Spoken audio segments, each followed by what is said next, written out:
Hi, this is the question number 11 from JAM 2016।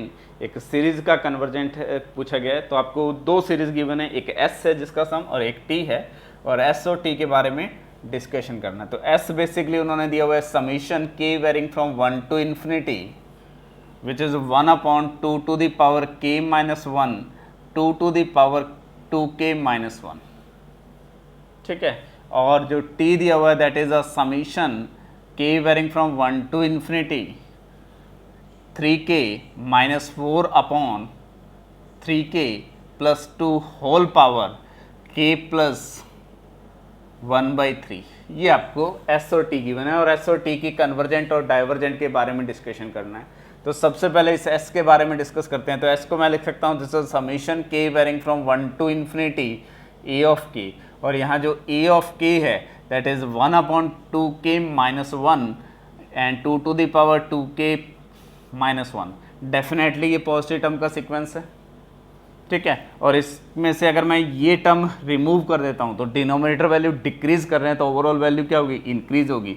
इस term को अगर मैं 1 से रिप्लेस करता हूँ तो ये 2k माइनस 1 क्या होगा, लेस देन और इक्वल टू 1 है, तो दिस इज लेस देन और equal to 1/2 to the power 2 whole power k minus 1। और अगर ये bk है तो this series summation of bk एक ज्योमेट्रिक सीरीज है which is a convergent, then by first comparison test summation of ak is convergent. तो आपका ये जो है s जो है वो कन्वर्जेंट है।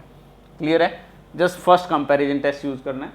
इस t में अगर इसको मैं लिखता हूँ this is a summation of sum ck, तो यहाँ ck जो है वो आपके पास आ गया 3k माइनस 1, या इसको मैं लिख सकता हूँ k minus 3 minus 4/k whole power k and whole power 1/3 upon k plus 3 plus 2/k whole power k whole power 1/3। ठीक है, इनटू जो ये 1/3 पावर बचेगा तो 3k plus minus 4 to the power 1/3, और this is 3k plus 2 whole power 1/3। तो अगर k tends to infinity pick करेंगे तो आप सिंपल कैलकुलेशन से ये डिस्कस कर सकते हो कि जो a ऑफ k होगा it is not converges to 0।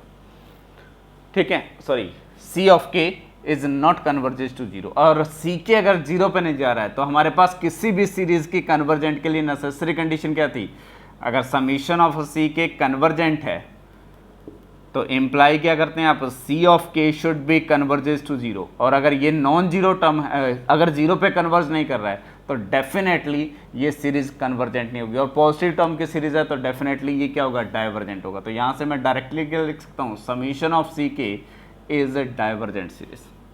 ठीक है, तो समीशन ऑफ ak यानी कि s जो है वो कन्वर्जेंट है और जो t है इट इज अ डाइवर्जेंट। तो आपका second option should be true, remaining all are false option. I think clear है ये क्वेश्चन।